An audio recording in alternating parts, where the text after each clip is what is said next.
Peace and assalamu alaikum, everybody. I'm gonna make this video while I drive this class to hopefully get my mind off time. I had to drop one class and I picked this one up yesterday. I got the book and everything. I was trying to catch up on the reading so that I'd be prepared, and lo and behold, I realized today the professor sent an email to everyone reminding about the assignment that's due. So that meant I had to do this reading and do these questions and a couple of analysis in order to be prepared for class. So oh well. But so like I said, in order to kind of take my mind off of that and not be stressing out, I'm going to do this little video on polygyny and my personal feelings or ideas, theory or whatever about it as it relates to me. Okay, I don't have to do anybody else. And so first let me say, I have heard so many women talk down on polygyny. First let me back up. Let me explain polygyny and polygamy.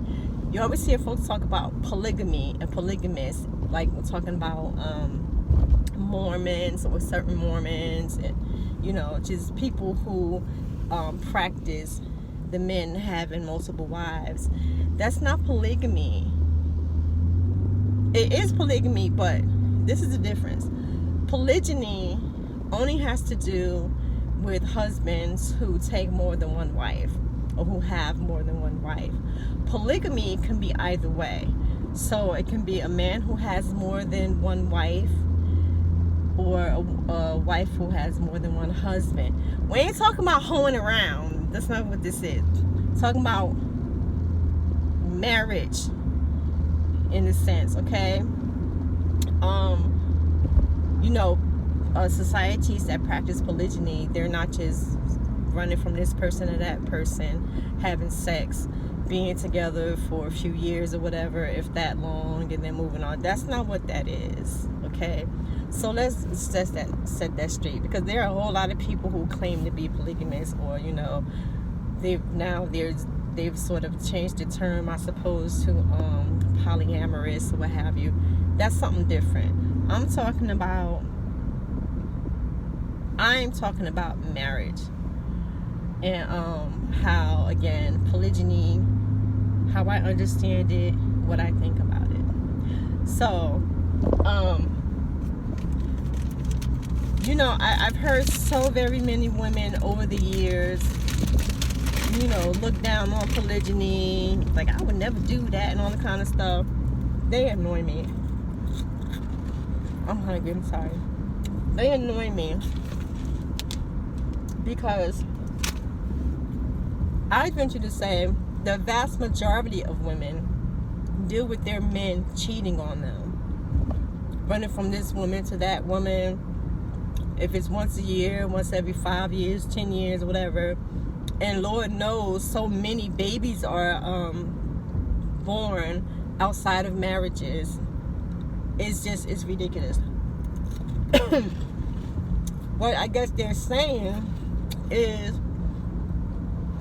how I used to hear the older women say when I was a little girl, as long as he coming back home to you, he could be out there do whatever he want to do, but he knows where to come back home to. And of course we lash out at the women, the woman on the outside of the marriage. What, from an Islamic perspective, what polygyny does is it forces a man to actually care for a woman. Now, I know nowadays cats, Muslim men or whoever, they have these polygynous whatever relationships or marriages, and they're not for real taking care of the women. The women are working, they're taking care of at least half the bills and all this kind of thing. That's not how it goes in Islam. It's not how it's supposed to go in Islam. There's a saying that Muslim women, we love to use on our husbands, and that is, in regards from a woman to a wife to her husband, whatever is mine is mine, whatever is yours is mine. Because a wife actually doesn't have to pay bills and all that kind of thing. We do it because if not, oftentimes the man's money ain't gonna hack it, ain't gonna do it. So we do it, but it's recognized as being charity. We're being charitable to our husbands because he could be out there working 2 and 3 jobs, you know what I'm saying? But that ain't really how we do as women. So marriage itself, but polygyny, certainly the man is supposed to be taking care of all those wives and all those children or whatever. And so polygyny is so that he won't just be dipping like we do in this society, which is just common rule in society these days. He can't just be dipping. I'm gonna go lay up with this girl. If I give her a baby, whatever, I'll take care of the baby if I feel like it or whatever. That's all like, you want to have sex with her? Come on with it.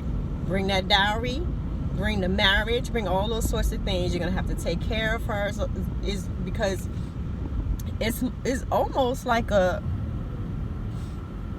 in Islam, things are contractual. Your contracts to it. And so, you know, it's a contract. It's almost like a business. I'm trying to think of how to explain it. It's like if you're not Muslim. But anyway, so polygyny has its reasoning. It ain't just so dudes can have up to 4 coochies like they seem to think they could do. That ain't what it's about.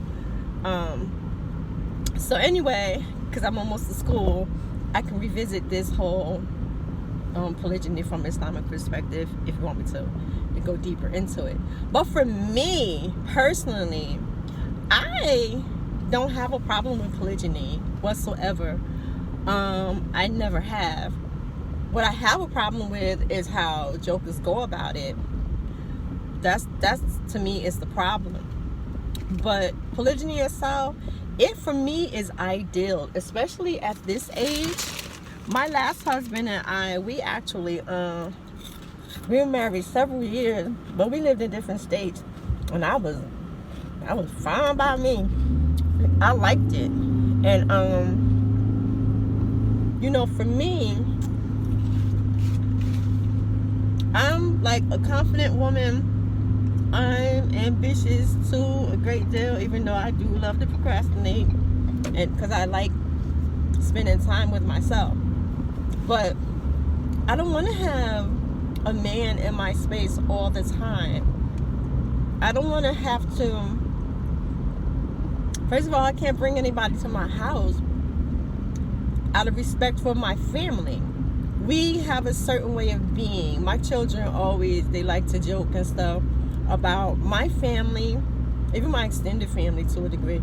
We have a certain culture within our own selves, our own home. And I wouldn't want to bring someone in to kind of, you know, stir the pot and, you know, mess things up. Not to mention I have daughters.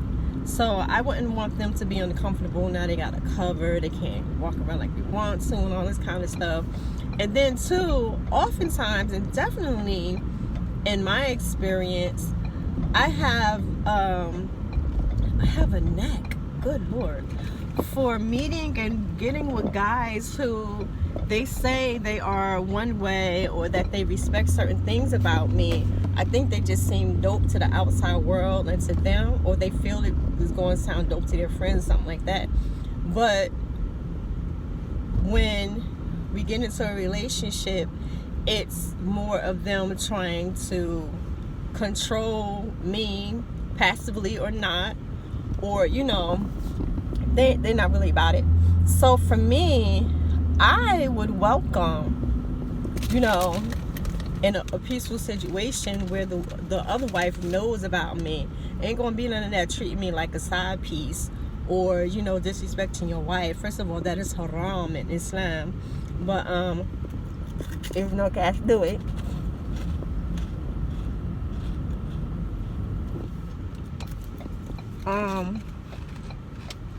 oh, thank the Lord there's parking here at the building. So I would welcome another woman to take pressures off of me. And so I don't have to always be entertaining, or you know what I mean?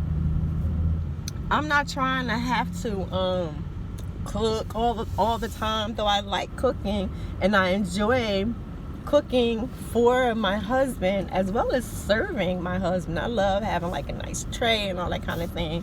I relish, that's when I'm at my best. But I got things to do. And I am not here, I'm not someone's possession.